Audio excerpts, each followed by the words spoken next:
Good morning, നമസ്കാരം. എല്ലാ പ്രേക്ഷകർക്കും മറ്റൊരു വാർത്താ ദിനത്തിലേക്ക് സ്വാഗതം. ഇന്ന് ജൂൺ 21 ഞായറാഴ്ച, മിഥുനം 7. ഇന്ന് ഞായറാഴ്ചയാണെങ്കിലും പ്രധാനപ്പെട്ട ചില വാർത്തകൾ സംഭവിക്കാനിരിക്കുന്ന ദിവസമാണ്. പ്രത്യേകിച്ച് ഇന്ന് നീറ്റ് UG പുനഃപരീക്ഷ നടക്കാനിരിക്കുകയാണ്. 23 ലക്ഷത്തോളം വിദ്യാർത്ഥികൾ വീണ്ടും പരീക്ഷ എഴുതാൻ ഒരുങ്ങുന്നു. ഒപ്പം തന്നെ ഡൽഹി ജന്തർ മന്ദറിൽ കോക്രോച്ച് ജനതാ പാർട്ടിയുടെ പ്രതിഷേധം അത് 2ാം ദിവസത്തിലേക്ക് കടക്കുകയാണ്. ഇതുൾപ്പെടെയുള്ള വിശദമായ വാർത്തകൾ പ്രേക്ഷകരിലേക്ക് എത്തിക്കുകയാണ് ന്യൂസ് ബ്രേക്സിലൂടെ. ഞാൻ പ്രവിത ലക്ഷ്മി, ഞാൻ അമൃത പഠിക്കാൻ. ഏതായാലും എല്ലാ പ്രേക്ഷകർക്കും നല്ലൊരു ദിവസം ആശംസിച്ചുകൊണ്ട് നമുക്ക് ഈ വാർത്താ ദിനം ആരംഭിക്കാം.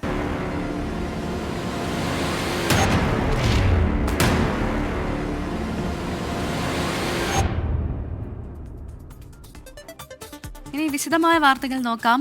ആദ്യം പോകുന്നത് ഇറാൻ അമേരിക്ക സമാധാന ചർച്ചയുമായി ബന്ധപ്പെട്ട റിപ്പോർട്ടിലേക്കാണ്.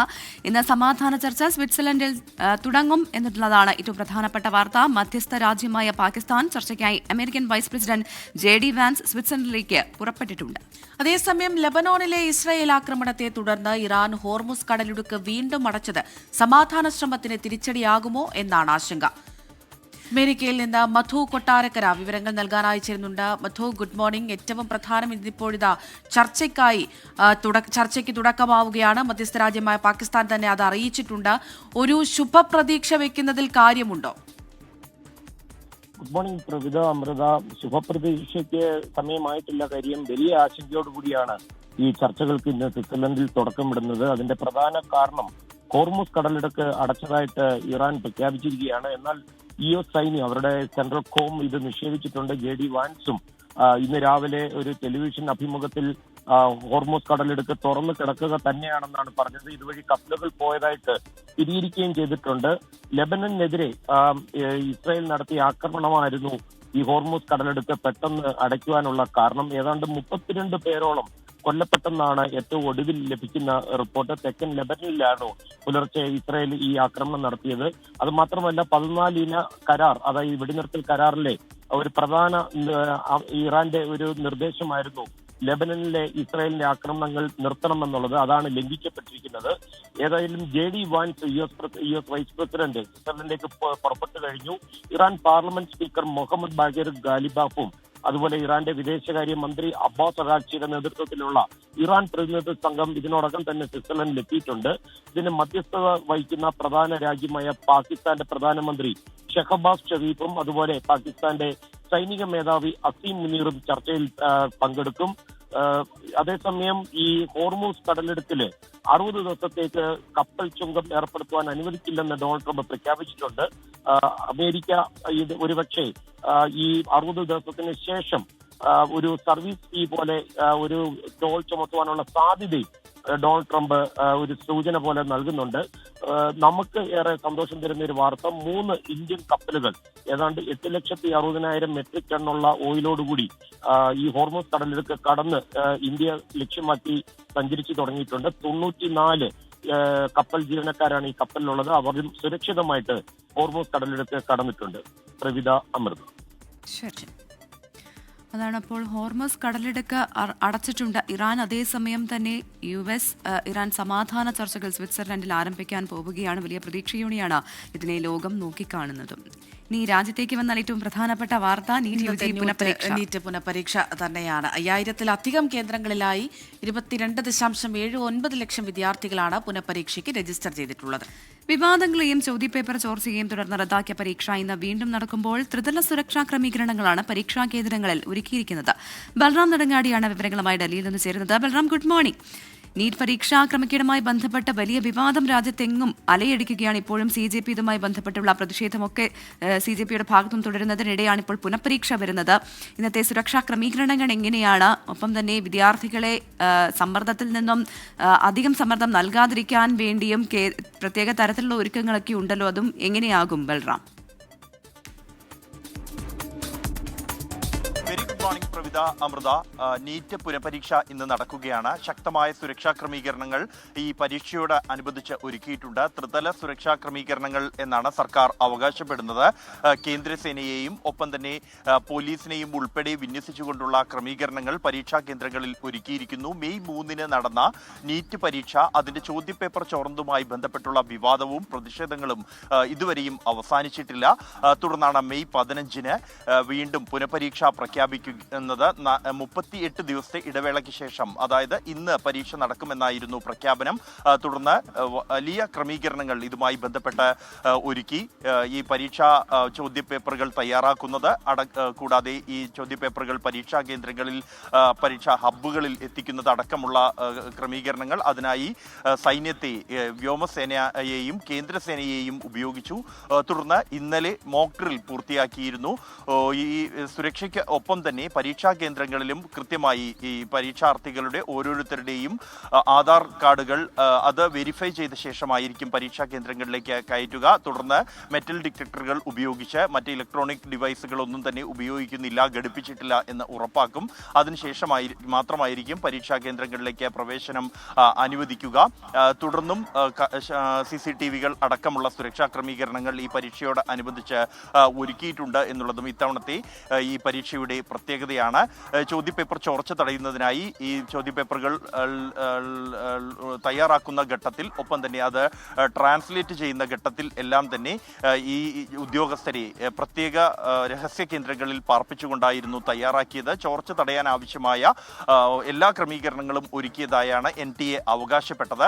എന്തായാലും ഇന്ന് പരീക്ഷ നടക്കുന്നത് 5400-ലധികം കേന്ദ്രങ്ങളിലാണ്. ഇവിടേക്ക് എല്ലാം തന്നെ കർശനമായ സുരക്ഷ ഉറപ്പാക്കിയിട്ടുണ്ട് എന്ന് കഴിഞ്ഞ ദിവസത്തെ മോക്ക് ഡ്രില്ലിൽ ഉറപ്പുവരുത്തിയിട്ടുണ്ട്. ഡൽഹിയിൽ 97 ഇടങ്ങളിലാണ്, പരീക്ഷാ കേന്ദ്രങ്ങളാണ് ഈ നീറ്റ് പുനഃപരീക്ഷയ്ക്കായി ഉള്ളത്. ഇവിടെയെല്ലാം തന്നെ ഡൽഹിയിലെ ചൂട് അടക്കമുള്ളവ പരിഗണിച്ചുകൊണ്ട് പ്രത്യേക കൂളിംഗ് കേന്ദ്രങ്ങൾ, അത് ഈ വിദ്യാർത്ഥികൾക്ക് അനുഗമിക്കുന്ന മാതാപിതാക്കൾക്കും മറ്റുള്ളവർക്കും ഉപയോഗിക്കുന്നതിന് വേണ്ടിയാണ് ഒരുക്കിയിരിക്കുന്നത്. കൂടാതെ ഡൽഹി അടക്കം നിരവധി സംസ്ഥാനങ്ങൾ ഈ പരീക്ഷയ്ക്കായി എത്തുന്ന വിദ്യാർത്ഥികൾക്ക് സർക്കാർ ബസ്സുകളിൽ സൗജന്യ യാത്ര ഏർപ്പെടുത്തിയിട്ടുണ്ട്. ഈ പരീക്ഷ നടത്തിപ്പ് പൂർണ്ണമായും ശക്തമായ സുരക്ഷാ ക്രമീകരണത്തിലാണ് എന്ന് ഉറപ്പുവരുത്തിയിട്ടുണ്ടെന്നാണ് NTA അവകാശപ്പെടുന്നത്. ഇന്ന് ഉച്ചയ്ക്ക് 2 മണി മുതൽ 5:15 വരെയാണ് പരീക്ഷ നടക്കുന്നത്. ഇത്തവണ 15 മിനിറ്റ് അധിക സമയം വിദ്യാർത്ഥികൾക്ക് അനുവദിച്ചിട്ടുണ്ട് എന്നുള്ളതും ശ്രദ്ധേയമാണ്. രാവിലെ 11 മണി മുതൽ 1:30 വരെയാണ് വിദ്യാർത്ഥികൾക്ക് ഈ ബൽറാം, ഇങ്ങനെ ഒരു പരീക്ഷ എന്തുകൊണ്ട് നടക്കുന്നു, ഇതിന്റെ പശ്ചാത്തലം എന്താണ് എന്ന് നമുക്ക് എല്ലാവർക്കും അറിയാവുന്നത് തന്നെയാണ്. കഴിഞ്ഞ ദിവസം നമ്മൾ കണ്ടു, വലിയൊരു മോക്ക് ഡ്രില്ല് രാവിലെ തൊട്ട് വൈകിട്ട് വരെ സംഘടിപ്പിക്കുന്നു. എത്ര തന്നെ ത്രിതല സുരക്ഷ ഏർപ്പെടുത്തിയിട്ടുണ്ട് എന്ന് പറയുമ്പോഴും വിദ്യാർത്ഥികളുടെ സമ്മർദ്ദം നമുക്ക് മനസ്സിലാക്കാൻ കഴിയുന്നതേ ഉള്ളൂ. അപ്പോൾ കഴിഞ്ഞ തവണ നടന്നതുപോലൊരു പ്രശ്നം ഇനി ഉണ്ടാകില്ല എന്നുള്ളൊരു ഉറപ്പ് NTA നൽകുന്നുണ്ടോ?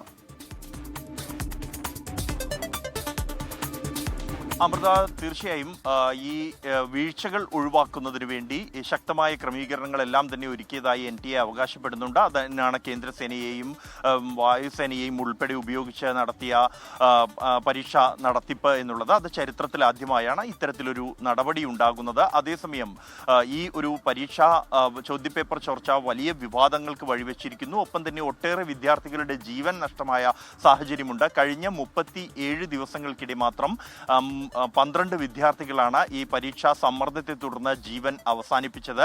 ഇതെല്ലാം തന്നെ വലിയ തോതിൽ സമ്മർദ്ദത്തിലാക്കിയിട്ടുണ്ട് NTAയെയും കേന്ദ്ര സർക്കാരിനെയും. അതുകൊണ്ട് തന്നെയാണ് ത്രിതല സുരക്ഷ ഈ പരീക്ഷയുമായി ബന്ധപ്പെട്ട് പരീക്ഷാ കേന്ദ്രങ്ങളിൽ ഒരുക്കിയിരിക്കുന്നതും. ചരിത്രത്തിലാദ്യമായി സാധാരണ നിലയിൽ 6 മാസത്തെ ഇടവേളയിൽ തയ്യാറെടുപ്പുകളോടെയാണ് NTA ഈ പരീക്ഷ നടത്താറുള്ളത് എങ്കിൽ ഇത്തവണ അതിനായി ലഭിച്ചിരിക്കുന്നത് 38 ദിവസങ്ങൾ മാത്രമാണ്. അതിനിടെ ചോദ്യപേപ്പർ തയ്യാറാക്കൽ, അതിൻ്റെ പരിഭാഷ, കൂടാതെ പരീക്ഷാ കേന്ദ്രങ്ങളിൽ ചോദ്യപേപ്പറുകൾ എത്തിക്കൽ, പരീക്ഷാ സുരക്ഷാ തയ്യാറെടുപ്പുകൾ, CCTV ക്യാമറകൾ ഒരുക്കൽ, മറ്റ് അധ്യാപകരുടേതടക്കമുള്ള ഉദ്യോഗസ്ഥരുടെ വിന്യാസം അടക്കമുള്ളവ പൂർത്തിയാക്കിയിരിക്കുന്നു യുദ്ധകാല അടിസ്ഥാനത്തിൽ എന്നുള്ളതും ശ്രദ്ധേയമാണ്. അതേസമയം ഈ പരീക്ഷാ ചോർച്ച, ഈ മെയ് 3-നുണ്ടായ പരീക്ഷയുടെ ചോദ്യപേപ്പർ ചോർന്ന സംഭവം വലിയ തോതിലുള്ള സമ്മർദ്ദത്തിൽ NDAയെയും ആക്കിയിട്ടുണ്ട്. പ്രതിഷേധങ്ങൾ ഇപ്പോഴും കെട്ടടങ്ങിയിട്ടില്ല. അതുകൊണ്ട് തന്നെ അതുമായി ബന്ധപ്പെട്ടുള്ള CBIയുടെ അന്വേഷണവും സമാന്തരമായി പുരോഗമിക്കുകയാണ്.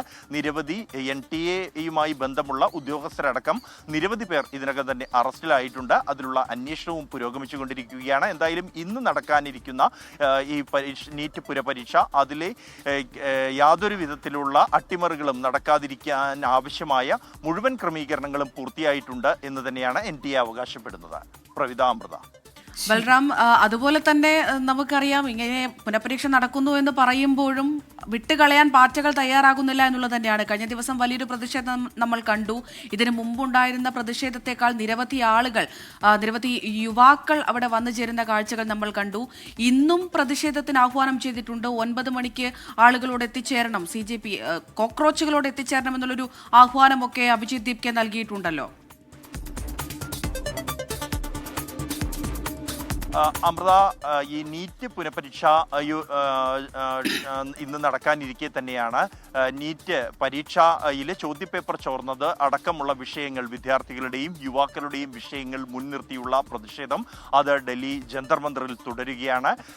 ഈ വിഷയത്തിൽ CBSE-യിലെ മൂല്യനിർണ്ണയ വിവാദം അടക്കമുള്ള വിഷയങ്ങൾ ഉയർത്തിക്കാണിച്ചുകൊണ്ടാണ് കോക്രോച്ച് ജനതാ പാർട്ടി എന്ന പുതിയ പാർട്ടി അത് സമൂഹ മാധ്യമങ്ങളിലൂടെ ഉടലെടുക്കുന്നത്. തുടർന്ന് തെരുവിലുള്ള പ്രതിഷേധങ്ങളിലേക്ക് അത് കടന്നിരിക്കുന്നു. ജന്തർ മന്ദറിൽ ഇന്നലെ ഉച്ചയ്ക്ക് 1 മണിക്ക് അത് വീണ്ടും രണ്ടാമത്തെ പ്രതിഷേധവുമായി മടങ്ങിയെത്തിയിരിക്കുന്നു.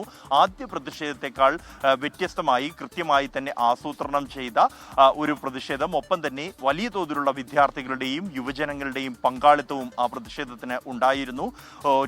എന്നാൽ വൈകിട്ട് 5 മണിവരെയാണ് ഈ പ്രതിഷേധത്തിന് സമയം അനുവദിച്ചത് എന്നതിനാൽ തന്നെ പോലീസ് പ്രതിഷേധം അവസാനിപ്പിച്ച് മടങ്ങിപ്പോകാൻ സമരക്കാരോട് ആവശ്യപ്പെട്ടെങ്കിലും കേന്ദ്ര വിദ്യാഭ്യാസ മന്ത്രി ധർമ്മേന്ദ്ര പ്രധാന്റെ രാജി എന്ന ഒറ്റ ആവശ്യം മുൻനിർത്തിയാണ് ആ പ്രതിഷേധം. അതുകൊണ്ട് ഈ രാജിവെക്കാതെ പ്രതിഷേധം അവസാനിപ്പിക്കില്ല എന്ന നിലപാടാണ് പ്രതിഷേധക്കാർ ഈ പ്രതിഷേധത്തിന് നേതൃത്വം നൽകുന്ന അഭിജിത് ദീപ്കെ സ്വീകരിച്ചത്. തുടർന്ന് അവിടെ തന്നെ ഈ പോലീസിന്റെ വിലക്ക് ലംഘിച്ച് പ്രതിഷേധക്കാർ ജന്തർ മന്ദറിൽ തന്നെ തുടരുകയാണ് ഉണ്ടായത്. ആ പ്രതിഷേധം ഇപ്പോഴും ജന്തർ മന്ദറിൽ തുടരുന്നു. നിരവധി പേരെ പ്രതിഷേധത്തിൽ പങ്കെടുത്ത 90% പേരെ പോലീസ് അവിടെ നിന്നും മാറ്റി എങ്കിൽ പോലും മറ്റുള്ളവർ ജന്തർ മന്ദറിൽ തന്നെ തുടരാൻ തീരുമാനിക്കുകയായിരുന്നു. അർദ്ധരാത്രിയും പിന്നിട്ട് പുലർച്ചെ വരെ ഇപ്പോഴും പ്രതിഷേധം തുടരുകയാണ്. ഇന്ന് 9 മണിക്ക് കൂടുതൽ പേരോട് പ്രതിഷേധ വേദിയിലേക്ക് എത്തിച്ചേരാൻ അഭിജിത് ദീപ്കെ ആഹ്വാനം ചെയ്തിട്ടുണ്ട് സമൂഹ മാധ്യമങ്ങളിലൂടെ. അത് വിദ്യാർത്ഥികൾ, മാതാപിതാക്കൾ, പൊതുജനങ്ങൾ അടക്കമുള്ളവർ പിന്തുണയുമായി ജന്തർ മന്ദറിലേക്ക് എത്തണം. ഇപ്പോഴില്ലെങ്കിൽ പിന്നെ അത് ഒരു കാലത്തും നടക്കില്ല. അതുകൊണ്ട് തന്നെ മന്ത്രിയുടെ രാജി അത് ന്യായമായ ആവശ്യമാണ്. ആ ന്യായമായ ആവശ്യത്തിന് വേണ്ടിയുള്ള സമാധാനപരമായ സമരത്തെ പിന്തുണച്ചുകൊണ്ട് ജന്തർ മന്ദറിലേക്ക് എത്തണം എന്നാണ് അഭിജിത് ദീപ്കെ ആവശ്യപ്പെട്ടിരിക്കുന്നത്. കഴിഞ്ഞ ദിവസം സമരം നിർത്താതെ തുടരുന്നതിനിടെ പലതവണ പ്രതിരോധ നടപടികൾ പോലീസിന്റെ ഭാഗത്തു നിന്നുണ്ടാവുകയും ആളുകളെ ജന്തർ മന്ദറിലേക്ക് പ്രവേശിക്കുന്നത് വിലക്കുകയും ഒപ്പം തന്നെ വെള്ളം ഉൾപ്പെടെയുള്ള അവശ്യ വസ്തുക്കൾ പോലും ഉപരോധിക്കുകയും ചെയ്തിരുന്നു. എന്നാൽ പിന്നീട് സമരക്കാരുടെ പ്രതിരോധത്തെ തുടർന്ന് ഇതിലെല്ലാം തന്നെ ഇളവുകൾ പോലീസ് വരുത്തി വെള്ളവും ഭക്ഷണവും എത്തിക്കാൻ ക്രമീകരണങ്ങൾ ഏർപ്പെടുത്തി. അത്തരത്തിൽ വലിയ രീതിയിലുള്ള പ്രതിഷേധത്തിലേക്കൊക്കെ കോക്രോച്ച് ജനതാ പാർട്ടി കടക്കുകയാണ്. ആദ്യ ദിവസങ്ങളിൽ നമ്മൾ കണ്ടതാണ് അമൃത, അത്രയധികം പിന്തുണ ഈ പാർട്ടിക്ക് ഓൺലൈനിലുണ്ട്. അതായത് ഇൻസ്റ്റഗ്രാമിൽ ഉണ്ടെങ്കിൽ പോലും അത്രയധികം ആളുകൾ ഈ പിന്തുണയുമായി എത്തിയിരുന്നില്ല ഡൽഹിയിൽ. പക്ഷേ ഇപ്പോഴത്തെ അവസ്ഥ അതല്ല, കൂടുതൽ പേർ എത്തുകയാണ്. പ്രത്യേകിച്ച് വിദ്യാർത്ഥികളുടെ മാതാപിതാക്കൾ ഉൾപ്പെടെയാണ് ഈ പ്രതിഷേധത്തിനായി എത്തുന്നത് എന്നതാണ്. അപ്പോൾ ഇന്നും പ്രതിഷേധം കനക്കുമെന്ന് തന്നെയാണ് സൂചന. എന്തായാലും ഇന്നിപ്പോൾ പ്രതിഷേധക്കാരെ കസ്റ്റഡിയിലെടുത്ത് മാറ്റാനുള്ള നീക്കം പോലീസിന്റെ ഭാഗത്തുനിന്ന് ഉണ്ടാകുമെന്നുമാണ് ബൽറാം നെടുങ്ങാടി നൽകുന്ന വിവരം. ഇനി കേരളത്തിലേക്ക് വന്നാൽ പകർച്ചവ്യാധി പ്രതിരോധത്തിനായി രൂപം നൽകിയ ഹൈപ്പവർ കമ്മിറ്റി ആരോഗ്യവകുപ്പിന് ശുപാർശകൾ സമർപ്പിച്ചു. ശുപാർശ പരിശോധിച്ചതിനു ശേഷം താഴെത്തട്ടിൽ നടപ്പിലാക്കാനുള്ള തുടർ നടപടികൾ ആരോഗ്യവകുപ്പ് സ്വീകരിക്കും. സംസ്ഥാനത്ത് ഷിഗല്ല ഉൾപ്പെടെയുള്ള പകർച്ചവ്യാധി വ്യാപനം രൂക്ഷമായി തുടരുകയാണ്. ഇന്നലെ 13 പേർക്കാണ് ഷിഗല്ല സ്ഥിരീകരിച്ചത്. ഞായറാഴ്ച ദിവസമായ ഇന്ന് വീടുകളിൽ ഡ്രൈ ഡേ ആചരിക്കണമെന്ന് ആരോഗ്യവകുപ്പ് നിർദ്ദേശിച്ചിട്ടുണ്ട്.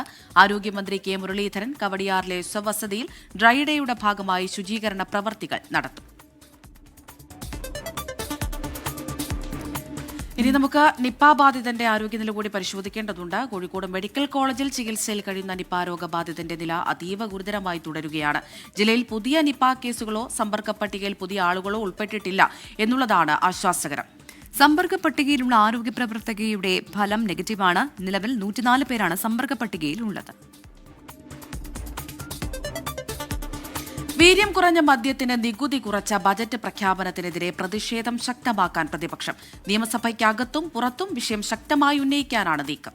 വീര്യം കുറഞ്ഞ മദ്യത്തിന് വില കുറച്ചത് കർണാടക മദ്യലോബിയെ സഹായിക്കാൻ വേണ്ടിയാണെന്ന് പ്രതിപക്ഷം ആരോപിക്കുകയാണ്.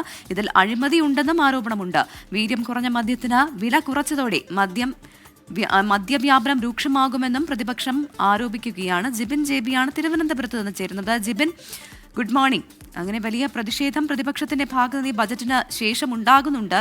ആ പ്രതിഷേധം ഇനി ഏത് തരത്തിലേക്ക് കടക്കാനാണ് സാധ്യത? ഏതൊക്കെ തരത്തിലുള്ള പ്രതിഷേധ പരിപാടികളാണ് ആഹ്വാനം ചെയ്തിരിക്കുന്നത്?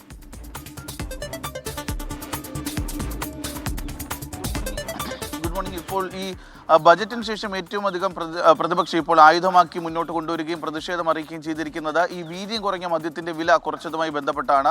ഇതിൽ മദ്യലോബി സഹായിക്കുന്നതിന് വേണ്ടി, പ്രത്യേകിച്ച് കർണാടകയിൽ നിന്നുള്ള മദ്യലോബിയെ സഹായിക്കുന്നതിന് വേണ്ടിയിട്ടാണ് ബജറ്റിൽ വി.ഡി. സതീശൻ ഇത്തരത്തിലൊരു തീരുമാനം എടുത്തത് എന്നുള്ള ഒരു ആരോപണമാണ് ഇപ്പോൾ പ്രതിപക്ഷം ആയുധമാക്കിയിരിക്കുന്നത്. ഇതിൽ പറയുന്ന പ്രധാനപ്പെട്ട കാര്യം, LDF സർക്കാരിന്റെ സമയത്ത് ഈ വീര്യം കുറഞ്ഞ മദ്യത്തിന്റെ വില എന്ന് പറയുന്നത്, നികുതി എന്ന് പറയുന്നത് 250%. അതാണ് വി.ഡി. സതീശൻ ഇപ്പോൾ 150% കുറച്ചിരിക്കുന്നത്.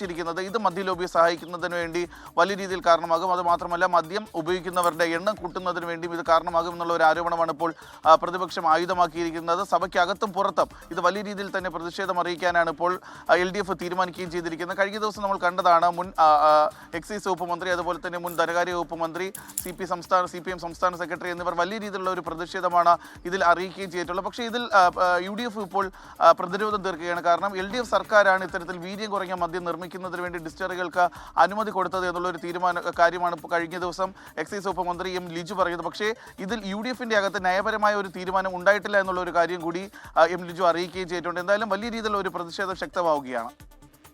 ശരി, എന്തായാലും വലിയ പ്രതിഷേധത്തിലേക്കൊക്കെ കടക്കുകയാണ് പ്രതിപക്ഷം. എന്തായാലും ഈ മദ്യവുമായി ബന്ധപ്പെട്ട നികുതി കുറച്ചതിൽ വലിയ രീതിയിലുള്ള അഴിമതി ഉണ്ടെന്നുള്ള ആരോപണമാണ് അവർ മുന്നോട്ട് വെക്കുന്നത്. പ്രതിഷേധ പരിപാടികളൊക്കെ ഇനിയും ആസൂത്രണം ചെയ്യാനിരിക്കുകയാണ് പ്രതിപക്ഷം എന്നാണ് മനസ്സിലാക്കുന്നത്. വിവാദങ്ങൾക്കിടെ അഭിനേതാക്കളുടെ സംഘടന അമ്മയിലെ നിർണായക ജനറൽ ബോഡി യോഗം ഇന്ന് നടക്കാനിരിക്കുന്നു. നിലവിലുള്ള എക്സിക്യൂട്ടീവ് മാറി പുതിയ നേതൃത്വം വരണമെന്നാണ് ഒരു വിഭാഗം അംഗങ്ങളുടെ നിലപാട്. അതേസമയം അൻസിബ ഹസനെതിരായ നടപടി ജനറൽ ബോഡി തീരുമാനിക്കട്ടെ എന്നാണ് എക്സിക്യൂട്ടീവ് കമ്മിറ്റിയുടെ നിലപാട്. അമ്മയിൽ നീതി നിഷേധമെന്നാരോപിച്ച് ട്രഷറർ ഉണ്ണി ശിവപാൽ സംഘടനയുടെ വാട്സാപ്പ് ഗ്രൂപ്പിൽ വീഡിയോ സന്ദേശം അയച്ചു.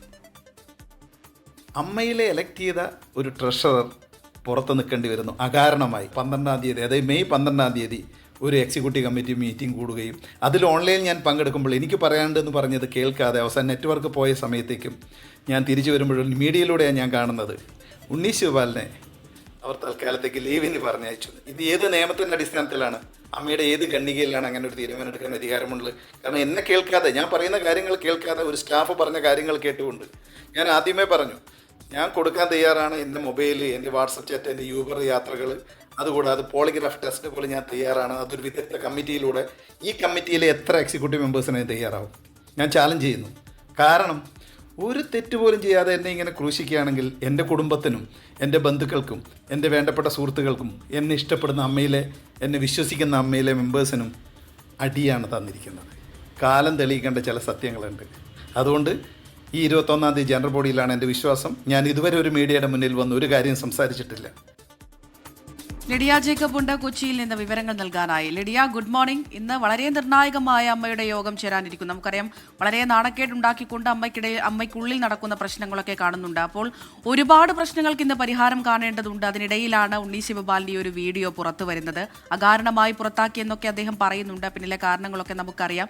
അൻസിബയുടെ ഉൾപ്പെടെയുള്ള പ്രശ്നങ്ങൾ ഇന്നത്തെ യോഗത്തിൽ വരില്ലേ? തീർച്ചയായും അൻസിബയുടെ ഉൾപ്പെടെയുള്ള പ്രശ്നങ്ങൾ ഇന്ന് യോഗത്തിൽ ചർച്ചയാകുമെന്ന് തന്നെയാണ് നമ്മൾ കരുതുന്നത്. ഈ വലിയ ആരോപണ പ്രത്യാരോപണങ്ങൾക്കും വലിയ വിവാദങ്ങൾക്കും ഒക്കെയിടെയാണ് അമ്മ ജനറൽ ബോഡി യോഗം എത്തുന്നത് എന്നുള്ളതാണ് ഏറ്റവും പ്രധാനപ്പെട്ട കാര്യം. പ്രത്യേകിച്ച് വനിതാ നേതൃത്വം വളരെ പ്രതീക്ഷയോടെ അധികാരത്തിലേറ്റ ശേഷം ഇപ്പോൾ ആദ്യ ജനറൽ ബോഡിയാണ്. വാർഷിക റിപ്പോർട്ട് അടക്കമുള്ള കാര്യങ്ങൾ സമർപ്പിക്കേണ്ടതായിട്ടുണ്ട്. ആ ഒരു സാഹചര്യത്തിൽ അതിലെല്ലാം അവ്യക്തതയുണ്ട്, കണക്കുകളിൽ അവ്യക്തതയുണ്ട് എന്നതടക്കമുള്ള ആരോപണങ്ങൾ വരുന്നു. അതൃപ്തികൾ പലയിടത്തും പുകയുന്നു, തർക്കങ്ങൾ ഉണ്ടാകുന്നു, ചേരിതിരിഞ്ഞുള്ള ആരോപണ പ്രത്യാരോപണങ്ങൾ ഉണ്ടാകുന്നു. അത്തരത്തിൽ വളരെ കലുഷിതമായിട്ടുള്ള ഒരു സാഹചര്യത്തിൽ എക്സിക്യൂട്ടീവ് കമ്മിറ്റിയിൽ തന്നെ അങ്ങോട്ടും ഇങ്ങോട്ടും വലിയ ഭിന്നിപ്പുണ്ടായ സാഹചര്യത്തിലാണ് ഈ ജനറൽ ബോഡി യോഗം വരുന്നത് എന്നുള്ളതാണ്. എന്തായാലും അതിനിടെയാണ് ഇപ്പോൾ ഉണ്ണി ശിവപാലിന്റെ ഒരു ആരോപണം കൂടി വന്നിരിക്കുന്നത്. തന്നെ കേട്ടില്ല എന്നുള്ളതാണ് ഉണ്ണി ശിവപാലിന്റെ പക്ഷം. അത്തരത്തിൽ വിവിധ കാര്യങ്ങൾ ഇന്ന് അമ്മയിൽ ചർച്ചയാകുമെന്നതിൽ സംശയമില്ല. ഈ അമ്മയുടെ ഓഫീസ് സെക്രട്ടറി ആയിട്ടുള്ള ഒരു ഓഫീസ് സ്റ്റാഫ് ആയിട്ടുള്ള അതുല്യ എന്ന് പറയുന്ന ആളുടെ ഒരു ആരോപണത്തിൽ നിന്നാണ് ഇത് തുടങ്ങുന്നത്. ഈ ഒരു ആരോപണ പ്രത്യാരോപണങ്ങൾ മാധ്യമങ്ങൾക്ക് മുന്നിലേക്ക് വരുന്നത്. അതിനെ തുടർന്ന് വിവിധ തലങ്ങളിൽ നിന്ന് ആരോപണങ്ങൾ ഉണ്ടാകുന്നു. ആദ്യം ഈ ആരോപണങ്ങൾ വരുന്നു. അതിൽ ഉണ്ണി ശിവപാലിനെതിരെ നടപടിയെടുക്കുന്നു. ഉണ്ണി ശിവപാലിനെ ട്രഷറർ സ്ഥാനത്ത് നിന്ന് മാറ്റി നിർത്തുന്നു. അതിനുശേഷം പിന്നീട് അൻസിബയുടെ ആരോപണങ്ങൾ വരുന്നു. ടിനി ടോമിനെതിരെ ആദ്യം അൻസിബ ആരോപണം ഉന്നയിക്കുന്നു.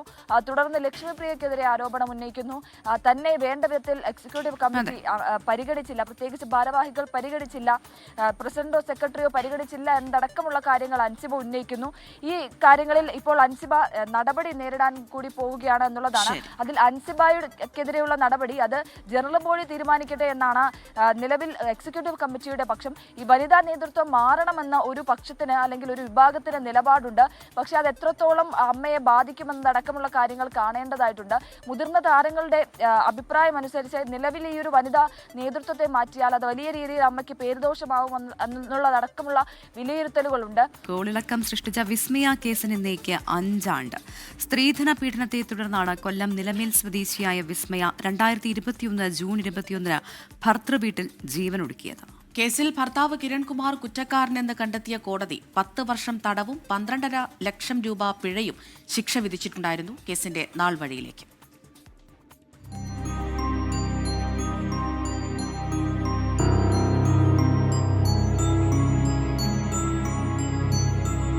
കൊല്ലം പോരുവഴിയിലെ ഭർത്തൃവീട്ടിൽ 2021 ജൂൺ 21 പുലർച്ചെ 3:30 വിസ്മയയെ മരിച്ച നിലയിൽ കണ്ടെത്തിയത്. ഭർത്താവും അസിസ്റ്റന്റ് മോട്ടോർ വെഹിക്കിൾ ഇൻസ്പെക്ടറുമായ കിരൺകുമാറും വീട്ടുകാരും ചേർന്ന് തന്നെ ഉപദ്രവിച്ചിരുന്നുവെന്ന വിവരം വിസ്മയ വീട്ടുകാരെ അറിയിച്ചിരുന്നു. മരണത്തെ തുടർന്ന് വിസ്മയയുടെ അച്ഛനും സഹോദരനും നൽകിയ പരാതിയുടെ അടിസ്ഥാനത്തിൽ പിറ്റേന്ന് തന്നെ കിരണിന്റെ അറസ്റ്റ് രേഖപ്പെടുത്തി. August 6 assistant motor vehicle inspector സ്ഥാനത്ത് നിന്ന് കിരൺകുമാറിനെ മോട്ടോർ വാഹന വകുപ്പ് പുറത്താക്കി. സ്ത്രീധനമായി നൽകിയ കാറിൽ കിരൺ തൃപ്തനല്ലായിരുന്നുവെന്നും വാഗ്ദാനം ചെയ്ത സ്വർണം നൽകിയില്ലെന്നും പറഞ്ഞാണ് കിരൺ ശാരീരികമായും മാനസികമായും വിസ്മയയെ പീഡിപ്പിച്ചത്. സ്ത്രീധന പീഡനം, സ്ത്രീധനം വാങ്ങൽ, ആത്മഹത്യാ പ്രേരണ, സ്ത്രീധന മരണം, ഉപദ്രവിക്കൽ, ഭീഷണിപ്പെടുത്തൽ തുടങ്ങിയ വകുപ്പുകളാണ് കിരൺകുമാറിനെതിരെ ചുമത്തിയത്. IG ഹർഷിത അത്തല്ലൂരിക്കായിരുന്നു അന്വേഷണ ചുമതല. 90 ദിവസത്തിനകം അന്വേഷണം പൂർത്തിയാക്കി സെപ്റ്റംബർ 10 പോലീസ് കുറ്റപത്രം സമർപ്പിച്ചു. 2022 ജാനുവരി 10 വിചാരണ തുടങ്ങി. 2022 മാർച്ച് 2 കിരണിന് സുപ്രീംകോടതി ജാമ്യം അനുവദിച്ചു. വിചാരണ വേളയിൽ കോടതിക്ക് മുന്നിൽ പ്രോസിക്യൂഷൻ തെളിവ് നിരത്തി വാദിച്ചു. ഇതിനായി വിസ്മയ അമ്മയ്ക്കും കൂട്ടുകാരിക്കും കിരണിന്റെ സഹോദരിക്കും അയച്ച വാട്സാപ്പ് സന്ദേശങ്ങളും പ്രോസിക്യൂഷൻ കോടതിയിൽ ഹാജരാക്കി. പ്രോസിക്യൂഷന് വേണ്ടി 42 സാക്ഷികളും 120 രേഖകളും ഫോണുകളും ഉൾപ്പെടെ 12 തൊണ്ടിമുതലുകളും കോടതിയിൽ ഹാജരാക്കി. പ്രതി കുറ്റക്കാരനെന്ന് കണ്ടെത്തിയ കൊല്ലം അഡീഷണൽ സെഷൻസ് കോടതി കിരൺകുമാറിന് 10 വർഷം തടവും 12 ലക്ഷം രൂപ പിഴയും ശിക്ഷ വിധിച്ചു. എന്നാൽ 2025 ജൂലൈ 2 സുപ്രീംകോടതി കിരൺകുമാറിന് ജാമ്യം അനുവദിച്ചു. കിരണിന്റെ ശിക്ഷാവിധി മരവിപ്പിച്ച് ഉപാധികളോടെയായിരുന്നു ജാമ്യം. Research desk 24. PM ശ്രീ പദ്ധതി നടപ്പിലാക്കുന്നത് സംബന്ധിച്ച് റിപ്പോർട്ട് സമർപ്പിക്കുന്നതിന് രൂപീകരിച്ച മന്ത്രിസഭാ ഉപസമിതി അടുത്ത ദിവസങ്ങളിൽ യോഗം ചേരും. സംസ്ഥാനത്തിന്റെ ഭരണഘടനാ അവകാശങ്ങളായ സിലബസ് തയ്യാറാക്കൽ, പദ്ധതിയിൽ അംഗങ്ങളാകാനുള്ള സ്കൂളുകളുടെ തിരഞ്ഞെടുപ്പ് എന്നിവ നിലനിർത്തിക്കൊണ്ട് 1 മാസത്തിനകം റിപ്പോർട്ട് നൽകാനാണ് നീക്കം. ജിബിൻ JB ഉണ്ട് തിരുവനന്തപുരത്ത് നിന്ന് വിവരങ്ങൾ നൽകാനായി. Jibin, good morning again. മന്ത്രിസഭാ ഉപസമിതിയൊക്കെ PM ശ്രീയുമായി ബന്ധപ്പെട്ട് രൂപീകരിച്ചിട്ടുണ്ടായിരുന്നു. നമുക്കറിയാം വലിയ പ്രതിഷേധം പ്രതിപക്ഷത്തിന്റെ ഭാഗത്തുനിന്നും വരുന്നുണ്ട്. കാരണം കോൺഗ്രസ് പ്രതിപക്ഷത്തിരിക്കുമ്പോൾ അവരുടെ എന്തായിരുന്നു അവരുടെ നിലപാടെന്നടക്കമുള്ള ചോദ്യങ്ങളൊക്കെ മുന്നോട്ട് വരുന്നൊരു സാഹചര്യം കൂടിയാണ്. ഇപ്പോൾ എന്ത് നീക്കം ഇതുമായി മുന്നോട്ട് പോകുമെന്ന് അറിയിക്കുന്നുണ്ട് സർക്കാർ. അപ്പോൾ ഏത് രീതിയിൽ മുന്നോട്ട് പോകും? ഈ സൂചിപ്പിച്ചതുപോലെ ഒരു സമിതി രൂപീകരിക്കുന്നു. ഇതിന്റെ പ്രവർത്തനം എങ്ങനെയായിരിക്കും? എപ്പോൾ റിപ്പോർട്ട് സമർപ്പിക്കും? തുടർ നീക്കങ്ങൾ എങ്ങനെ? Good morning Pravidha and Amritha. വലിയ രീതിയിലുള്ള പ്രതിഷേധങ്ങൾക്കിടയിലും PM ശ്രീ പദ്ധതിയുമായി മുന്നോട്ട് പോകാൻ തന്നെയാണ് ഇപ്പോൾ സംസ്ഥാന സർക്കാർ തീരുമാനിച്ചിരിക്കുന്നത്. ഇതിൽ കാരണമായി പറയുന്നത് വിദ്യാഭ്യാസ വകുപ്പിന് അടിയന്തരമായി തന്നെ വിദ്യാഭ്യാസ വകുപ്പിന്റെ ഏകോപനത്തിനും അതിന്റെ ആവശ്യങ്ങൾക്കുമായി പണം വേണം. അതുകൊണ്ട് തന്നെ PM ശ്രീ പദ്ധതിയുമായി മുന്നോട്ട് പോയി കഴിഞ്ഞാൽ മാത്രമേ കേന്ദ്രത്തിൽ നിന്ന് ഇതിനാവശ്യമായിട്ടുള്ള തുകകൾ ലഭിക്കൂ എന്നുള്ള ഒരു നിലപാടിലാണ് ഇപ്പോൾ UDF നേതൃത്വം. കഴിഞ്ഞ ദിവസവും വിദ്യാഭ്യാസ വകുപ്പ് മന്ത്രി N ഷംസുദ്ദീൻ പ്രതികരിച്ചതും അങ്ങനെ തന്നെയാണ്. ഇതിന്റെ കാര്യങ്ങൾ ആലോചിക്കുന്നതിന് വേണ്ടിയിട്ടാണ് PM ശ്രീ പദ്ധതി എങ്ങനെ നടപ്പാക്കണം, ഈ പ്രതിഷേധങ്ങൾ എങ്ങനെ നേരിടണം ചെയ്യണം എന്നുള്ള കാര്യങ്ങളൊക്കെ ആലോചിക്കുന്നതിന് വേണ്ടിയിട്ടാണ് മന്ത്രിസഭാ ഉപസമിതി രൂപീകരിക്കുകയും ചെയ്തിട്ടുള്ളത്. ഇതിന്റെ അടിയന്തര യോഗം വരുന്ന ദിവസം തന്നെ ചേരുമെന്നാണ് ഇപ്പോൾ ലഭിക്കുന്ന വിവരം. എന്തായാലും ഈ സംസ്ഥാനത്തിന്റെ ഭരണഘടനയ്ക്ക് ആവശ്യമായ സിലബസ് തയ്യാറാക്കൽ നേരത്തെ തന്നെ മുഖ്യമന്ത്രി പറഞ്ഞതാണ്. ഈ PMC പദ്ധതിയുമായി മുന്നോട്ട് പോകുന്ന സമയത്ത് ഇതിന്റെ കരിക്കുലത്തിൽ മാറ്റം വരുത്താൻ അനുവദിക്കില്ല.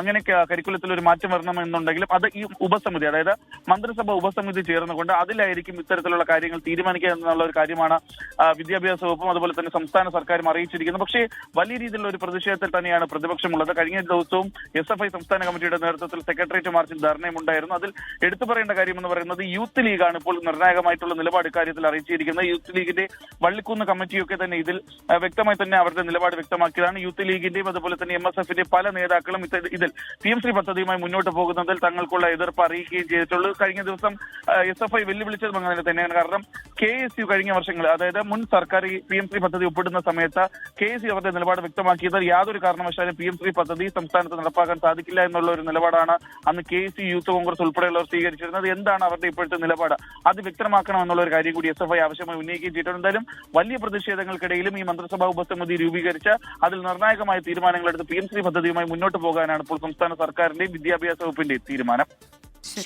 ജിബിൻ ജെബിയാണ് വിവരങ്ങൾ നൽകിയത്. ആന്ധ്രാപ്രദേശിൽ 47 ലക്ഷത്തോളം കർഷകർക്ക് 3000 കോടി രൂപ വിതരണം ചെയ്ത് മുഖ്യമന്ത്രി ചന്ദ്രബാബു നായിഡു. PM കിസാൻ അന്നദാത സുഖിഭവ ക്ഷേമ പദ്ധതി പ്രകാരമാണ് സാമ്പത്തിക സഹായം വിതരണം ചെയ്തത്. TDPയുടെ നേതൃത്വത്തിലുള്ള NDA സർക്കാരിന്റെ തെരഞ്ഞെടുപ്പ് വാഗ്ദാനമാണ് അന്നദാത സുഖീഭവ പദ്ധതി. അർഹരായ കർഷകർക്ക് പ്രതിവർഷം 20,000 രൂപ സാമ്പത്തിക സഹായം വാഗ്ദാനം ചെയ്യുന്നതാണ് പദ്ധതി. 2026 ഖാരിഫ് സീസണിലേക്കായി 46.85 ലക്ഷം കർഷകരുടെ അക്കൗണ്ടുകളിലേക്ക് മുഖ്യമന്ത്രി ഫണ്ട് അനുവദിച്ചു. ഒന്നാം ഗഡുവായി ഓരോ കർഷകനും 7,000 രൂപ വീതം ആകെ 3,725 കോടി രൂപയുടെ സാമ്പത്തിക സഹായമാണ് അക്കൗണ്ടുകളിൽ നിക്ഷേപിച്ചത്. ചടങ്ങിൽ സ്വച്ഛാന്ധ്ര സ്വർണ്ണാന്ധ്ര പരിപാടിയുടെ ഭാഗമായി കുർണൂലിലും കടപ്പയിലും മാലിന്യത്തിൽ നിന്ന് ഊർജ്ജമുൽപ്പാദിപ്പിക്കുന്ന പ്ലാന്റുകൾക്കും മുഖ്യമന്ത്രി തറക്കല്ലിട്ടു. 2026 ഡിസംബറോടെ ഈ 2 പ്ലാന്റുകളും പ്രവർത്തനക്ഷമമാകുമെന്ന് ഉദ്യോഗസ്ഥർ അറിയിച്ചു. National desk 24. ഇനി ലോകകപ്പ് വിശേഷങ്ങളിലേക്കാണ്. ലോകം കാൽപന്താവേശത്തിൽ.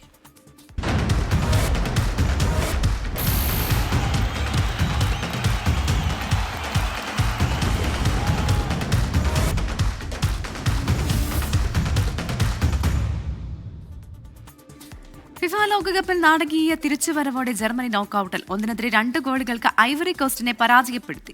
ഇരട്ട ഗോൾ നേടിയ ഡെനിസ് ഉണ്ടാവിയാണ് ജർമ്മനിയുടെ വിജയശില്പി. മുൻ ലോക ചാമ്പ്യന്മാരുടെ വമ്പൻ തിരിച്ചുവരവ്. ഫിഫ ലോകകപ്പിൽ ഐവറി കോസ്റ്റിനെ 1-2 ഗോളുകൾക്ക് തകർത്ത് ജർമ്മനി നോക്കൌട്ടിൽ. ജർമ്മൻ പ്രതിരോധത്തെ വിറപ്പിച്ചുകൊണ്ട് തുടരെ മുന്നേറ്റങ്ങൾ നടത്തിയ ഐവറി കോസ്റ്റ് ആദ്യ ലീഡെടുത്തു. 30-ാം മിനിറ്റിൽ ഫ്രാങ്ക് കെസിയാണ് ഐവറി കോസ്റ്റിനായി വല കുലുക്കിയത്. എന്നാൽ പതറാതെ പോരാടിയ ജർമ്മനിക്ക് രക്ഷകനായി ഡെനിസ് ഉണ്ടാവ് അവതരിച്ചു. തകർപ്പൻ ഫോമിലായിരുന്ന ഉണ്ടാവ് നേടിയ ഇരട്ട ഗോളുകളാണ് ജർമ്മനിക്ക് ജയം സമ്മാനിച്ചത്. മത്സരത്തിന്റെ ഇഞ്ചുറി ടൈമിലായിരുന്നു വിജയ ഗോൾ പിറന്നത്. ഒരു ഗോളിന് പിന്നിൽ നിന്ന ശേഷമായിരുന്നു ജർമ്മനിയുടെ തിരിച്ചുവരവ്. 2014 ലോകകപ്പ് നേടിയതിനു ശേഷം ഇതാദ്യമായാണ് ജർമ്മനി നോക്കൌട്ട് റൗണ്ടിലേക്ക് യോഗ്യത നേടുന്നത്. World cup desk 24. ഫിഫ ലോകകപ്പിൽ സ്വീഡനെ 1-5 ഗോളിന് തകർത്ത നെതർലൻഡ്സ്. ബ്രാൻ ബ്രോബിയും കോഡി ഗാക്പോയും ഇരട്ട ഗോളുമായി മത്സരത്തിൽ തിളങ്ങി. ആക്രമണ ഫുട്ബോളിന്റെ എല്ലാ ചേരുവയും ഒത്തുചേർന്ന ഡച്ച് വിരുന്ന്. സ്വീഡനെതിരെ തുടക്കം മുതൽ ഒടുക്കം വരെ നെതർലൻഡ്സ് മൈതാനം ഭരിച്ചു. ക്രിസൻസിയോ സമോവില്ലിക്ക് പകരം ആദ്യ 11-ൽ ഇടം പിടിച്ച സണ്ടർലാൻഡ് സ്ട്രൈക്കർ ബ്രയാൻ ബ്രോബിയിലൂടെയാണ് നെതർലൻഡ്സ് ഗോൾവേട്ടയ്ക്ക് തുടക്കമിട്ടത്. മത്സരത്തിന്റെ 5-ാം മിനിറ്റിൽ തന്നെ കോഡി ഗാപ്കോ നൽകിയ മനോഹരമായ പാസ് വലയിലെത്തിച്ച് ബ്രോബി ഓറഞ്ച് പടയ്ക്ക് ലീഡ് സമ്മാനിച്ചു. സ്വീഡിഷ് പ്രതിരോധം താളം കണ്ടെത്തും മുമ്പേ 2-ാം പ്രഹരവും ഏൽപ്പിച്ചു. 17-ാം മിനിറ്റിൽ ഡെൻസൽ ഡംഫ്രീസിന്റെ അസിസ്റ്റിൽ നിന്നും ബ്രോബി 2-ാം ഗോളും അക്കൗണ്ടിലാക്കി. 2-ാം പകുതിയും കളി നെതർലൻഡ്സിന്റെ കാൽക്കൽ തന്നെയായിരുന്നു. സ്വീഡന്റെ തിരിച്ചുവരവിനുള്ള പ്രതീക്ഷകളുടെ നെഞ്ചു തകർത്തുകൊണ്ട് ലിവർപൂൾ താരം കോഡി ഗാപ്കോ അവതരിച്ചു. 47-54 മിനിറ്റുകളിൽ തകപ്പൻ ഫിനിഷിംഗിലൂടെ ഗാക്പോ വലകുലുക്കി. ഏറ്റവും കൂടുതൽ ഗോളുകൾ നേടുന്ന ഡച്ച് താരങ്ങളുടെ പട്ടികയിൽ ഇതിഹാസ താരം യൊഹാൻ ക്രൈഫിനെ മറികടക്കാനും ഗാക്പോയ്ക്കായി. 58-ാം മിനിറ്റിൽ പകരക്കാരനായി ഇറങ്ങിയ ന്യൂകാസിൽ യുണൈറ്റഡ് താരം ആന്റണി എലാങ്കയിലൂടെയാണ് സ്വീഡൻ ആശ്വാസ ഗോൾ നേടിയത്. 89-ാം മിനിറ്റിൽ ക്രിസൻസിയോ സമോവില്ലി കൂടി ലക്ഷ്യം കണ്ടതോടെ സ്വീഡന്റെ പതനം പൂർത്തിയായി. കൃത്യതയുള്ള പാസിംഗും ശക്തമായ പ്രതിരോധ നിരയും കൊണ്ട് കളിയിലുടനീളം ഡച്ച് പട ആധിപത്യം പുലർത്തി. ടുണീഷ്യക്കെതിരെയാണ് നെതർലൻഡ്സിന്റെ അടുത്ത മത്സരം. സ്വീഡൻ അടുത്ത മത്സരത്തിൽ ജപ്പാനെ നേരിടും. World cup desk 24. ഫിഫ ലോകകപ്പിൽ ഇന്ന് ഏഷ്യൻ കരുത്തരായ ജപ്പാൻ ടുണീഷ്യയെ നേരിടും. രാവിലെ 9:30-നാണ് മത്സരം. ജപ്പാൻ ആദ്യ മത്സരത്തിൽ നെതർലൻഡ്സിനെ സമനിലയിൽ കുരുക്കിയപ്പോൾ ടുണീഷ്യ സ്വീഡനോട് കനത്ത പരാജയം ഏറ്റുവാങ്ങുകയായിരുന്നു. ആദ്യ ജയം ലക്ഷ്യമിട്ടാണ് ഗ്രൂപ്പ് എഫ് പോരാട്ടത്തിൽ ഇരു ടീമും ഇറങ്ങുന്നത്. ഫിഫ ലോകകപ്പിൽ ആദ്യ ജയം ലക്ഷ്യമിട്ട് വമ്പന്മാർ എന്ന കളത്തിലേക്ക് എത്തുകയാണ്. സ്പെയിൻ സൗദി അറേബ്യയും ബെൽജിയം ഇറാനെയും നേരിടും. കേപ്പ് വെർദെയുടെ സമനിലയിൽ കുടുങ്ങിയതിന്റെ ക്ഷീണത്തിലാണ് മുൻ ലോക ചാമ്പ്യന്മാരായ സ്പെയിൻ. ഗോളടിക്കാൻ മറന്ന മുൻനിരയാണ് സ്പെയിന്റെ പ്രധാന തലവേദന. മുന്നേറ്റത്തിൽ കളിച്ച മിക്കൽ ഒറേസബാലിന് ആദ്യ 30 മിനിറ്റിൽ ബോളൊന്ന് തൊടാൻ പോലുമായില്ല. ബോൾ പൊസിഷനിലും പാസിന്റെ എണ്ണത്തിലും മുന്നിട്ട് നിന്നിട്ടും കേപ്പ് വെർദെക്കെതിരെ ഗോളടിക്കാൻ സ്പാനിഷ് അർമാഡകൾക്കായില്ല. ഈ പ്രശ്നം പരിഹരിച്ചാൽ ലൂയിസ് ഫിയോന്റെക്ക് കാര്യങ്ങൾ എളുപ്പമാകും.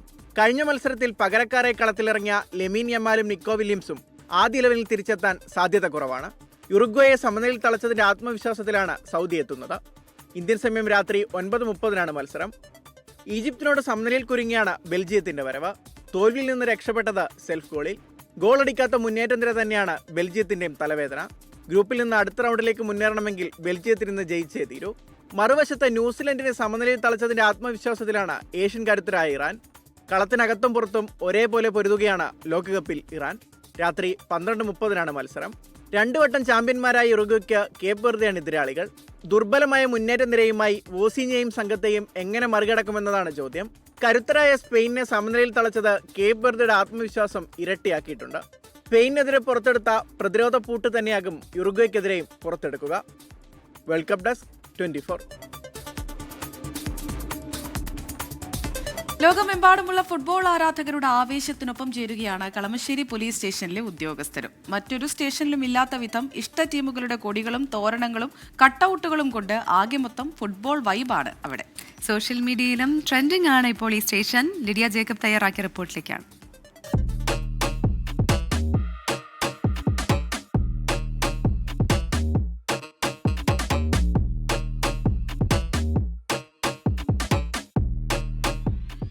കാക്കിക്കുള്ളിൽ തീർച്ചയായും കായിക പ്രേമികൾ ഉണ്ടാകും.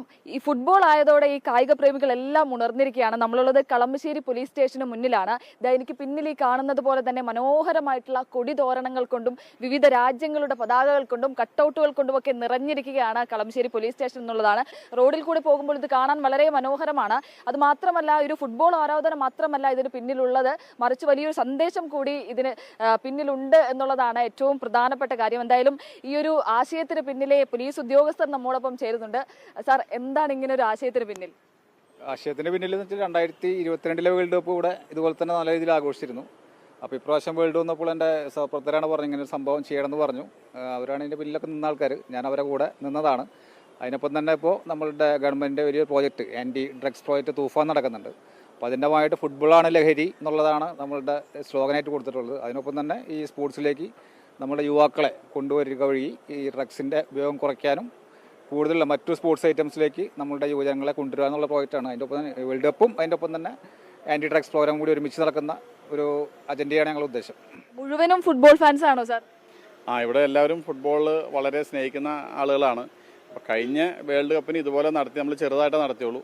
പക്ഷേ ആ സമയത്ത് ജനങ്ങളുടെ ഭാഗത്ത് നിന്ന് വളരെ ശ്രദ്ധ ഈ ലഹരി വിരുദ്ധ പ്രചരണം തന്നെയായിരുന്നു. ഫുട്ബോളാണ് ലഹരി എന്നുള്ള ഒരു ആശയം തന്നെയായിരുന്നു. അപ്പോൾ അവരുടെ ഭാഗത്ത് നിന്ന് ഒത്തിരി ആളുകൾ ഇത് കാണാനും ഫോട്ടോ എടുക്കാനൊക്കെ വന്നപ്പോൾ ഈ പ്രാവശ്യവും അത് കുറച്ചുകൂടെ ഭംഗിയായിട്ട് നടത്താൻ തീരുമാനിച്ചു. അപ്പോൾ നമ്മളിവിടെ മുനിസിപ്പാലിറ്റിയായിട്ട് ബന്ധപ്പെട്ടു. ജനങ്ങളെ കൂടെ നിർത്തിയിട്ട് ഒരു പ്രോഗ്രാമാണ് നമ്മൾ ഉദ്ദേശിച്ചത്. അപ്പോൾ അതിൻ്റെ ഭാഗമായിട്ട് ഇപ്പോൾ നമ്മളിനി ഉദ്ദേശിക്കുന്നത് വെച്ചാൽ ഫുട്ബോൾ വഴി ഈ ആശയം ജനങ്ങളിലേക്കും കുട്ടികളിലേക്കും യുവാക്കളിലേക്കും എത്തിക്കുക എന്നുള്ളതാണ്.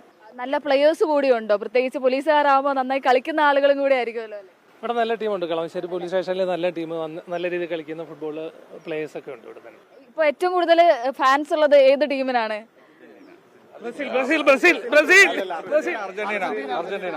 ബ്രസീലും പറയുന്നുണ്ട്. ഒരു ഫാൻ യുദ്ധമൊക്കെ നടക്കാറുണ്ടോ? കോമ്പറ്റീഷൻ ഉണ്ട്. അർജന്റീന കഴിഞ്ഞേ ഉള്ളൂ ഇവിടെ വേറെ ഒരു ടീം. അവിടെ പറഞ്ഞ പക്ഷെ ബ്രസീലും പോർച്ചുഗലും ഇംഗ്ലണ്ടും ജപ്പാനും ഒക്കെ ആരാധകരുണ്ട്. പക്ഷെ എല്ലാം അർജന്റീന. ഞാൻ അർജന്റീന ഫാനാണ്. അതുകൊണ്ട് കാര്യമൊന്നുമില്ല കേട്ടോ. കപ്പ് ബ്രസീലിനാണ്, അതിലൊരു സംശയവും ഇല്ല. കപ്പ് അർജന്റീനയ്ക്കാന്നും പറയുന്നില്ലേ? മെസ്സി ഇത്തവണ കപ്പ് കൊണ്ടുപോകും. തഹസിന്റെ കട്ടൗട്ട് ഉണ്ട്, അതോടൊപ്പം അത് താരങ്ങൾക്കൊപ്പമാണ്, പ്രത്യേകിച്ച് ലെജൻസിനൊപ്പമാണ് തഹസിന്റെ കട്ടൗട്ട്. മറ്റു സ്ഥലങ്ങളിലൊന്നും ഞങ്ങളത് കണ്ടിട്ടില്ല. അപ്പോൾ ഞങ്ങൾക്ക് വ്യത്യസ്തമായ രീതിയിലൊരു ഇത് വന്നതാണ്. മലയാളികളുടെ അഭിമാനമാണ്, അത് ചെയ്യേണ്ട ഒരു കാര്യമായതുകൊണ്ട് തന്നെ ഞങ്ങൾ ആ രീതിയിൽ ചിന്തിച്ചുകൊണ്ട് ചെയ്തത്. എനിക്ക് പിന്നിൽ നിൽക്കുന്ന പോലീസുകാരെല്ലാവരും തന്നെ വലിയ ഫുട്ബോൾ ആരാധകരാണ്. അതോടൊപ്പം തന്നെ ഈ വേൾഡ് കപ്പ് വന്നപ്പോഴേക്കും ഈ ആവേശം ഇരട്ടിയായി, അതാണ് നമ്മൾ ഈ കാണുന്നത്. പക്ഷെ അത് മാത്രമല്ല, വലിയൊരു സന്ദേശം, ലഹരി വിരുദ്ധമായിട്ടുള്ള ഒരു കേരളത്തെ മുന്നോട്ട് വെക്കുക എന്നുള്ള വലിയൊരു സന്ദേശം കൂടി ഇതിന് പിന്നിലുണ്ട് എന്നുള്ളതാണ് ഏറ്റവും പ്രധാനപ്പെട്ട കാര്യം. ഷിജു ചവറയ്ക്കൊപ്പം ലിഡിയ ജേക്കബ്, 24 കൊച്ചി. ഗുരുവായൂർ ക്ഷേത്രത്തിൽ കാണിക്കയായി സ്വർണ്ണ കിരീടം സമർപ്പിച്ച ഗൃഹോപകരണ സ്ഥാപനമായ നന്ദിലത്ത് ഗ്രൂപ്പ് ഉടമ ഗോപു നന്ദിലത്ത് 25 പവനോളം വരുന്ന സ്വർണ്ണ കിരീടമാണ് മിഥുനമാസത്തിലെ 30 വ്യാഴാഴ്ച ദിവസം വഴിപാടായി സമർപ്പിക്കപ്പെട്ടത്. കല്ലുകൾ പതിച്ച സ്വർണ്ണ കിരീടത്തിന് 30 ലക്ഷം രൂപയോളം വില വരും. വ്യാഴാഴ്ച ഉച്ചപൂജയ്ക്ക് മുൻപായി നടന്ന ചടങ്ങിൽ ദേവസ്വം ചെയർമാൻ AV ഗോപിനാഥ്, ഭരണസമിതി അംഗം മല്ലിശ്ശേരി പരമേശ്വരൻ നമ്പൂതിരിപ്പാട്, ക്ഷേത്രം deputy administrator M Radha, Shiny, Gopu Nandilath എന്നിവർ പങ്കെടുത്തു. ഗോപു നന്ദിലത്ത് നേരത്തെ ഗുരുവായൂരപ്പന് 3 ആനകളെയും സമർപ്പിച്ചിട്ടുണ്ട്. ഒഡീഷയിൽ സാമൂഹ്യ പ്രവർത്തകർക്ക് നേരെ ആൾക്കൂട്ടാക്രമണം, 22കാരിയെ പീഡിപ്പിച്ചു. കുട്ടികളെ തട്ടിക്കൊണ്ടു പോകുന്നവരെന്ന് ആരോപിച്ചായിരുന്നു ആക്രമണം. ബൽറാം നെടുങ്ങാടി ഡൽഹിയിൽ നിന്ന് ചേരുകയാണ്. ബൽറാം, ഞെട്ടിക്കുന്ന വാർത്തയാണ്, എന്താണ് സംഭവിച്ചത്? പ്രവിധ, അമൃത, ഞെട്ടിപ്പിക്കുന്ന ഒരു വാർത്ത തന്നെയാണ് ഒഡീഷയിൽ നിന്നും പുറത്തു വന്നിരിക്കുന്നത്. ഒഡീഷയിലെ റായ്ഗഡയിലെ ആദിവാസി മേഖലയിലാണ് ഈ സംഭവം ഉണ്ടായത്. ജൂൺ 16-നായിരുന്നു. ഈ മേഖലയിൽ ഒരു NGOയുടെ ഭാഗമായി ഫെലോഷിപ്പ് ചെയ്യുകയായിരുന്ന 22കാരിയും അവരുടെ സഹപ്രവർത്തകനുമാണ് ആക്രമിക്കപ്പെട്ടത്. രാത്രി 8 മണിയോടെ ഈ പ്രദേശത്ത് ഭക്ഷണം കഴിക്കാനായി ഒരു സ്കൂട്ടറിൽ എത്തിയതായിരുന്നു ഇരുവരും. വഴി ചോദിച്ച ഘട്ടത്തിൽ മുന്നിലേക്കുള്ള വഴി മോശം റോഡാണ് എന്ന് ഗ്രാമീണരിൽ ഒരാൾ പറഞ്ഞു. തുടർന്ന് ഇവർ അവിടെ നിന്നും തിരിച്ചു പോകാനായി സ്കൂട്ടർ തിരിച്ച ഘട്ടത്തിൽ ഇവരുടെ വാഹനത്തിന്റെ ചാവി ഊരിയെടുക്കാൻ ഗ്രാമീണർ ശ്രമിക്കുകയായിരുന്നു. അവിടെ നിന്നും ആശങ്കയോടെ ഇവർ ഉടൻ തന്നെ സ്കൂട്ടർ ചാവി തിരികെ വാങ്ങി സ്കൂട്ടറിൽ അവിടെ നിന്നും രക്ഷപ്പെടാൻ ശ്രമിക്കുന്നതിനിടെ ഗ്രാമീണർ ബൈക്കുകളിൽ പിന്തുടരുകയും ഇവരെ ആക്രമിക്കുകയുമാണ് ഉണ്ടായത്. ഡൽഹി സ്വദേശിയായ 22കാരി ഇവരെയും സഹപ്രവർത്തകനെയും ക്രൂരമായി മർദ്ദിക്കുകയും ഈ യുവതിയുടെ വസ്ത്രങ്ങൾ വലിച്ചു കീറുകയും ലൈംഗികമായി പീഡിപ്പിക്കുകയും ചെയ്തു എന്നാണ് പോലീസിൽ നൽകിയ പരാതിയിൽ വ്യക്തമാക്കുന്നത്. സഹപ്രവർത്തകനെ അതിക്രൂരമായി തന്നെ മർദ്ദിച്ചിട്ടുണ്ട്. തുടർന്ന് നാട്ടുകാരിൽ ചിലർ തന്നെ ഇടപെട്ട് തടയാൻ ശ്രമിച്ചെങ്കിലും അവിടെ സംഘടിച്ചെത്തിയ ആൾക്കൂട്ടം ഇവരെ ആക്രമിക്കുന്നത് തുടരുകയായിരുന്നു. പോലീസ് എത്തിയ ശേഷവും ഏറെ ബുദ്ധിമുട്ടിയാണ് ഇവരെ അവിടെ നിന്നും മാറ്റി ഒരു പ്രാഥമിക ആരോഗ്യ കേന്ദ്രത്തിലേക്ക് എത്തിക്കാൻ കഴിഞ്ഞത്. ഇവർക്ക് ഗുരുതരമായി തന്നെ പരിക്കേറ്റിട്ടുണ്ട്. തുടർന്ന് ഇവരുടെ പരാതിയിൽ പോലീസ് 20 പേരെ അറസ്റ്റ് ചെയ്തിട്ടുണ്ട്. കൂടാതെ ഈ ആൾക്കൂട്ട ആക്രമണത്തിൽ നിരവധി പ്രായപൂർത്തിയാകാത്ത ആളുകളും ഉൾപ്പെട്ടതായാണ് പോലീസ് അറിയിക്കുന്നത്. കൂടുതൽ പേർ പിടിയിലാകാനുണ്ട് എന്നുമാണ് പോലീസ് അറിയിക്കുന്നത്. ഈ സംഭവത്തിന്റെ മൊബൈലിൽ ചിലർ അവിടെ കൂടിയിരുന്ന ആളുകൾ ചിത്രീകരിച്ച ദൃശ്യങ്ങൾ ഉൾപ്പെടെ പുറത്തു വന്നിട്ടുണ്ട്. എന്തായാലും ഈ അറസ്റ്റ് പൂർത്തിയാക്കിയ ശേഷം മാത്രമാണ് ഈ വിവരം പുറം ലോകം അറിഞ്ഞത് എന്നതും സംഭവത്തിന്റെ ഗൗരവം വർദ്ധിപ്പിക്കുന്നുണ്ട്. ശക്തമായ നടപടിയെടുക്കും എന്നാണ് പോലീസ് ഈ വിഷയത്തിൽ നൽകുന്ന വിശദീകരണം. പ്രവർത്തകർക്ക് നേരെയാണ് ഇത്തരത്തിൽ ഒഡീഷയിൽ വലിയ രീതിയിലുള്ള ആക്രമണം ഉണ്ടായത്. 22കാരിയെ പീഡിപ്പിക്കുകയും ചെയ്തിട്ടുണ്ട്. ഇപ്പോൾ കേസെടുത്തിട്ടുണ്ട് പോലീസ്. വിവരങ്ങളാണ് ബൽറാം നെടുങ്ങാടി നൽകിയത്. ഇപ്പോൾ കൊൽക്കത്തയിലെ യോഗാ ദിനത്തിൽ യോഗ പരിപാടിയിൽ പ്രധാനമന്ത്രി നരേന്ദ്രമോദി പങ്കെടുക്കുന്നുണ്ട്. अनुभूति दे रहा है। इसी बंगाल की धरती पर जन्मे गुरुदेव रविन्द्रनाथ ठाकुर का मानना था कि मनुष्य की पहचान अलग अलग रहने में नहीं बल्कि अपने आसपास की दुनिया से जुड़ने में है। यही जुड़ाव योग का मूल भाव है। महर्षि अरविंद भी कहते थे, हमारा पूरा जीवन योग है, चाहे हमें इसका बोध हो या न हो। योग जब स्वभाव में आता है तो वो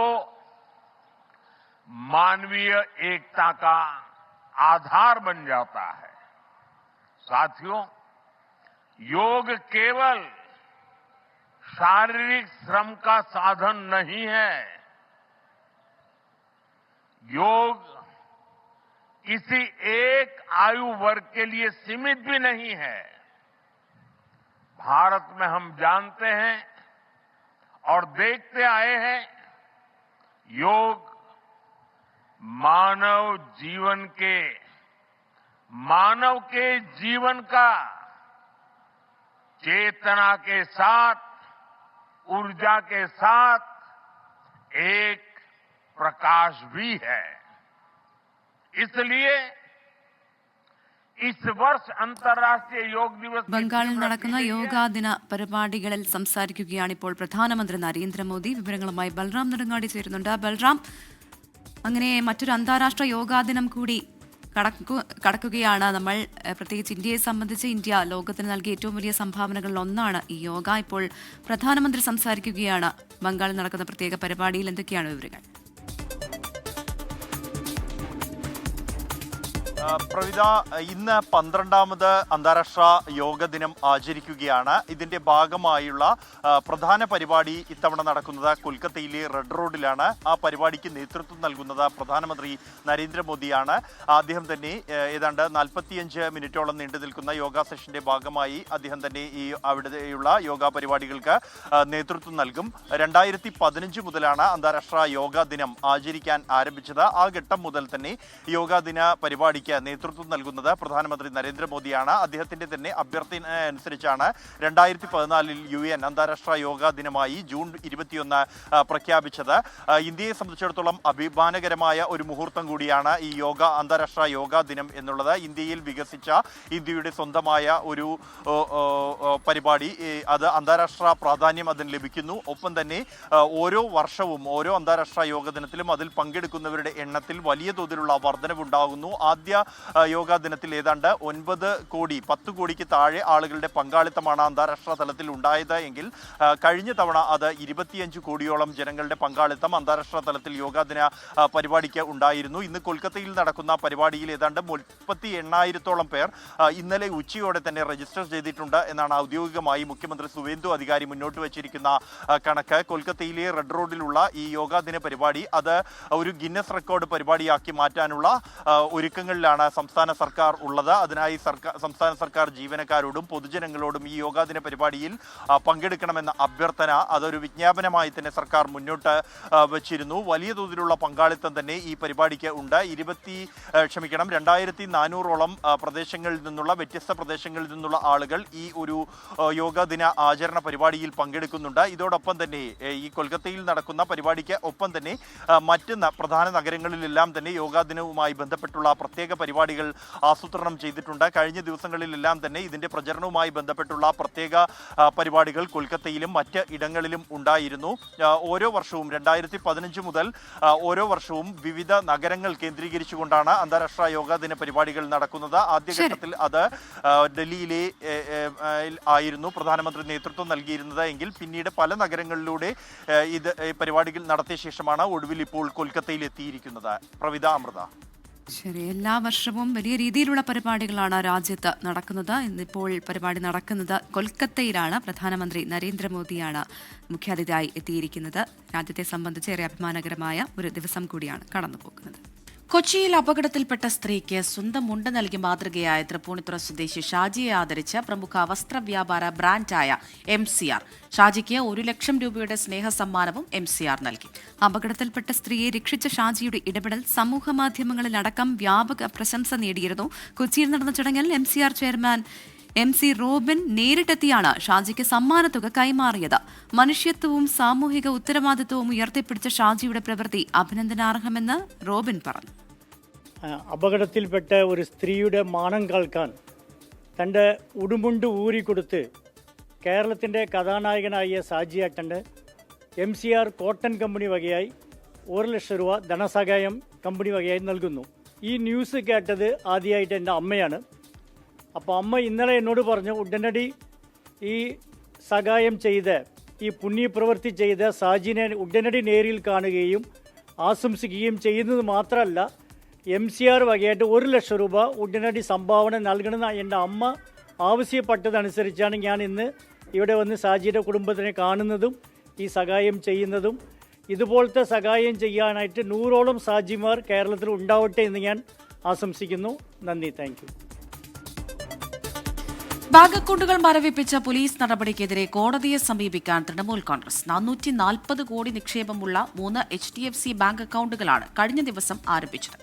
TMC ട്രഷറർ അരൂപ് ബിശ്വാസിന്റെ പരാതിയിലായിരുന്നു പോലീസിന്റെ നടപടി. അരൂപിന് TMC കാരണം കാണിക്കൽ നോട്ടീസും നൽകിയിട്ടുണ്ട്. ഇതിനു പുറമെ പാർട്ടി ഫണ്ടിൽ വൻ തിരിമറി നടന്നുവെന്നും അക്കൗണ്ടിലേക്ക് എത്തിയ പണത്തിന്റെ സാമ്പത്തിക സ്രോതസ്സിൽ അന്വേഷണം ആവശ്യപ്പെട്ടും TMCയുടെ MLAയും പരാതി നൽകിയിട്ടുണ്ട്. റിപ്പോർട്ടോടെ ഏതായാലും ന്യൂസ് ബ്രേക്സ് പൂർണ്ണമാവുകയാണ്.